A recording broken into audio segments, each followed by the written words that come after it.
उधमपुर तक फैली हुई है। इसमें 14-15 दिनों में हर जगह पहुंचना नामुमकिन है। इसे हर जगह, हर ब्लॉक, हर तहसील पहुंचने के लिए 6 महीने लगे। इसलिए आने वाले असेंबली इलेक्शन के लिए मैं गुजारिश करूंगा कि हमारे जितने भी लीडरान हैं अभी वहां पहुंचने की कोशिश करेंगे दूर दराज इलाकों। वरना जब इलेक्शन अनाउंस होता है तो 15 दिन में आदमी पागल हो जाता है। अब यहाँ जाऊं, वहां जाऊं, वहां जाऊं, वो रूट गया है, ये रूट गया है। ये 19 तारीख को पोलिंग होगी। 20 तारीख से आपने जितने यहाँ मौजूद हैं या घर में हैं, मेरी बहनें हैं, बुजुर्ग हैं, बेटे हैं, बेटियां हैं, उनसे गुजारिश करूंगा कि गांव-गांव में जाने का कोशिश करें और इलेक्शन अनाउंस होने से पहले अपनी कैंपेन खत्म कर दें। क्योंकि हमारी जो सबसे बड़ी लड़ाई है वो हमारी असेंबली की लड़ाई, स्टेट गवर्नमेंट लाने की लड़ाई है। क्योंकि जो कुछ भी यहां जनाब वैली या इस रियासत में मैंने किया है, जिसका जिक्र हमारे रमेश जी से लेकर सरूरी साहब से लेकर मजीद वानी साहब तक उन्होंने जिक्र किया, चाहे वो सड़कें हों, अस्पताल हो, कॉलेज, स्टेडियम हो, मेडिकल कॉलेज हो, जिसके बारे में कभी आप साफ करने के लिए बेलचे या वो फ्यू होता था, उससे बर्फ उठाने के लिए भी पैसे दिए। उससे और ज्यादा मैं क्या कर सकता? सड़कें दी, स्कूल दिए, अस्पताल दिए, बिल्डिंगें दी, कंपनसेशन दिए। आसमान के तारे तो मैं नहीं उतार सकता, लेकिन एक शिकायत है मुझे जम्मू कश्मीर के लोगों से, चिनाब वैली के लोगों से, साउथ कश्मीर के लोगों से, नॉर्थ कश्मीर के लोगों से, मरकजी कश्मीर के लोगों से, पीर पंजाल के लोगों से। 75 साल से हमारे लोग आदी हो गए हैं झूठ सुनने का। हमारे लोग झूठे वादे सुनने के आदी हो गए, और जो जिधर जुलूस के वादा करेगा उधर ही भेड़ बकरियों की तरह घूमते।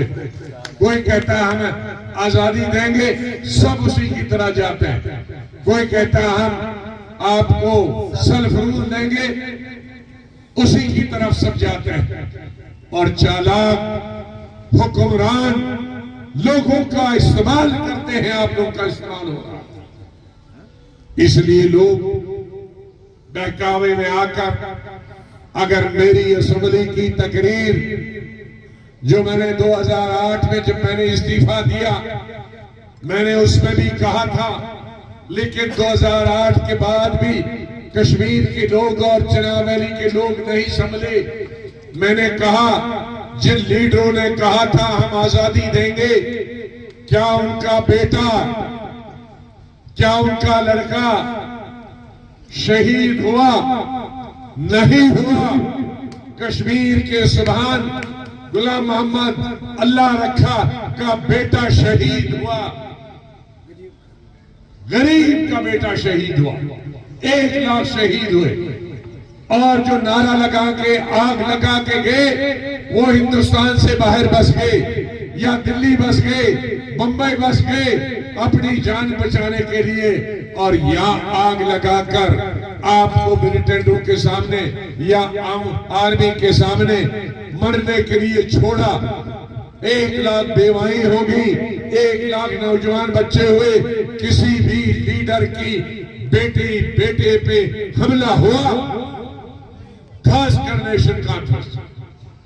इसलिए ये जो आग लगाने वाले हैं, जो आग लगाकर हुकूमत करते हैं, जो गुमराह करने के हुकूमत करते हैं, चीफ मिनिस्टर होकर आपने 6 साल उमर अब्दुल्ला साहब की डोडा, भद्रवाह, किश्तवाड़ में शक्ल देखी है? इस 10 साल में शक्ल देखी है? आज गांव गांव में जा रहे हैं वोट मांगने के लिए, फिर एक दफा आपको गुमराह कर दें, फिर एक दफा गुमराह कर दें। हम पर कहते हैं कि हमारी पार्टी सिर्फ चुनाव वाली। अरे उमर साहब, आप हिंदुस्तान में रहते तो आपको पता चलता हमारा। आप तो गर्मियों में लंदन में रहते हैं, नानहाल की, और सर्दियों में और किसी गर्म मुल्क में जाते हैं। यहां तो आप टूरिस्ट की तरह आते हैं। ये पूरा 1.5 साल में मैंने कठवा, उधमपुर, जम्मू में 50 पब्लिक मीटिंग की है। जरा हिंदुस्तान में रहिए, स्टेट में रहिए तो आपको पता चलेगा। कठवा नहीं, पूरा जम्मू सुबह, चाहे वो कठवा हो रियासत। और ये इनका अनाउंस करने के बाद इलेक्शन 10 दिन, तो ये कठवा 20 दिन ये कठवा उधमपुर में ही रहे। ये तो मैंने कहा भाई घर की तरफ भी जाओ, यहां छोड़ दो। मैंने फिर इनको इधर भेजा और फिर मैं कठवा और उधमपुर मीटिंग करे।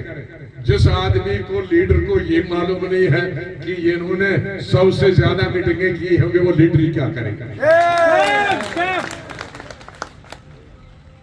जो इस चुनाव रैली में सिर्फ 4 मिनिस्टर रहे हैं, वहां चीफ मिनिस्टर के दौरान सिर्फ 5 मिनट के लिए आए और 10 साल अपोजिशन में पहली दफा आए, वो आपके लिए क्या कर सकते हैं।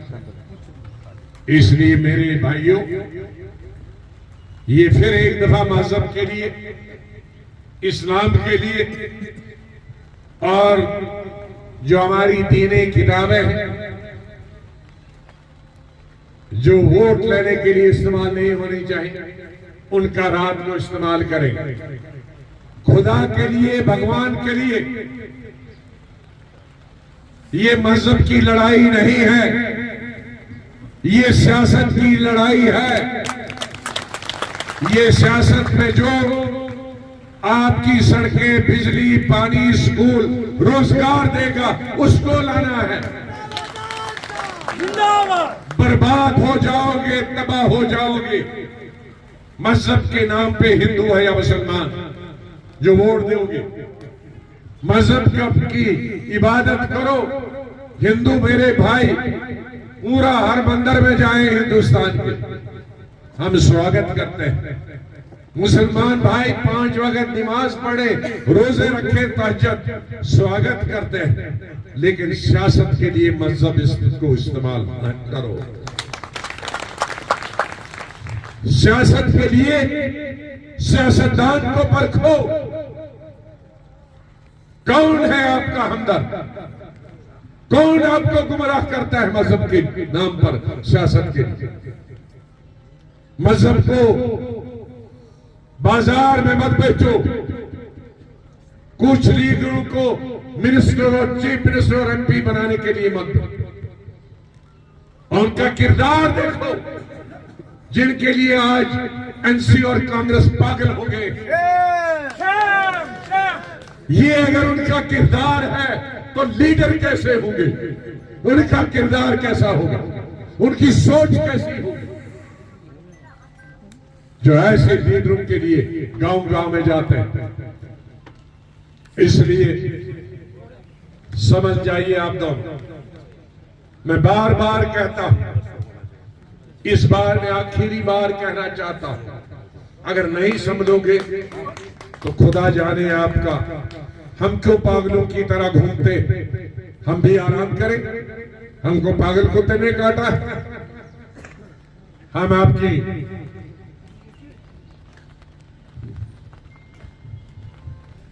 गवाह चुस्त बुद्धि सुस्त। हम कहते हैं तैयार हो जाओ, हमने ये करना, कहते नहीं, हमने खाली नारे पर ही वोट देना, हमें कुछ नहीं चाहिए। रहो भूखे, रहो बेकार, रहो सड़कों के बगैर, रहो पानी के बगैर, रहो डॉक्टरों के बगैर, रहो अस्पतालों के बगैर, रहो टीचरों के बगैर, रहो स्कूलों के बगैर, जैसे रहते थे।